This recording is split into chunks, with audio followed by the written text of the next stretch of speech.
Hi there, this is the fourth video in a series on working with fictional characters who show up in dreams, I should say, and also active imagination.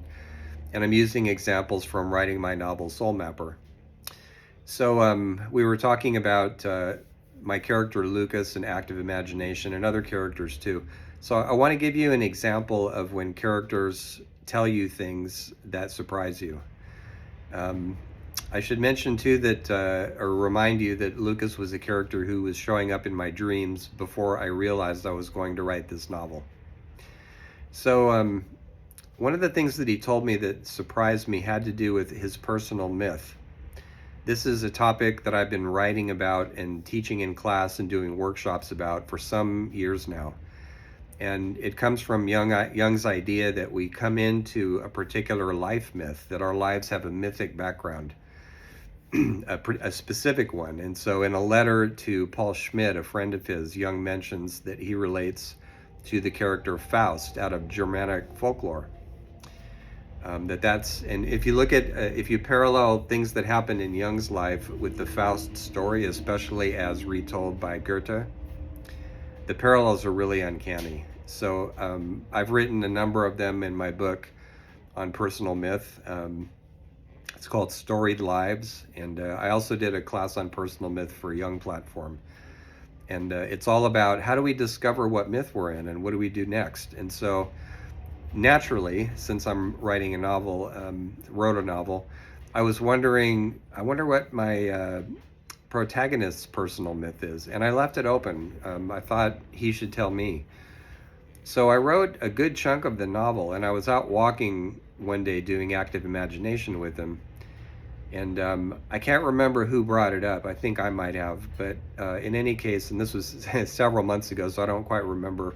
But one of us brought it up. And at that point internally, I said to him, I'm really curious about what your personal myth is. And he told me. And I said, wow, you have got to be kidding. I was totally surprised. And after he told me, I went back over the events that I had written for the novel where he was involved, and I went, of course it is. That is inevitably your personal myth, right? So when you read the novel, see if you can guess what it is, because I don't say in the novel. I do talk about personal myth a lot in the novel.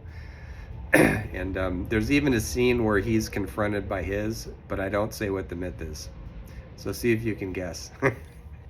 There's lots of hints in there. So it's kind of a mystery novel too. There's some things happening that you need to figure out that I do give the answers to. But in any case, so I started this video series to talk about fictional characters in dreams. And I've been talking about them in fiction itself and active imagination. But let's now deal with what happens when they pop up in dreams. So I mentioned earlier that one way of thinking about them is that they're aspects of ourselves. So I grew up in a violent household, and it's no wonder that I would dream and think about heroes like James Kirk. And one of the reasons I liked him as a kid was because in some of the episodes of Star Trek, he would show fear. And I was scared all the time. I grew up frightened for almost my entire childhood. So I needed to have somebody as kind of a fictional mentor. I sometimes joke that I was raised by fictional characters. Not quite, but... And I wanted someone to look to who I thought was brave and got through adversity and things like that, but also who would show fear. So like, you know, a Steven Seagal character never spoke to me because he never seemed scared in any of the scenes I've seen him in. So that wouldn't work. But Kirk did. There's a few scenes where he looks terrified, and I went, yeah, I can relate to that. So he would pop up in my dreams, and one way of understanding that is that I had a sort of internal hero or an internal protagonist who could give me a source of strength, be a source of strength. And that side of me was untouched by the abuse I went through and survived. And so I could rely on it to some extent for fortitude. So that's a fairly standard psychological way of thinking about it, and it's perfectly legitimate. But a point that I'm making in these videos is that we can go farther with that. We can go more into what these characters have to say.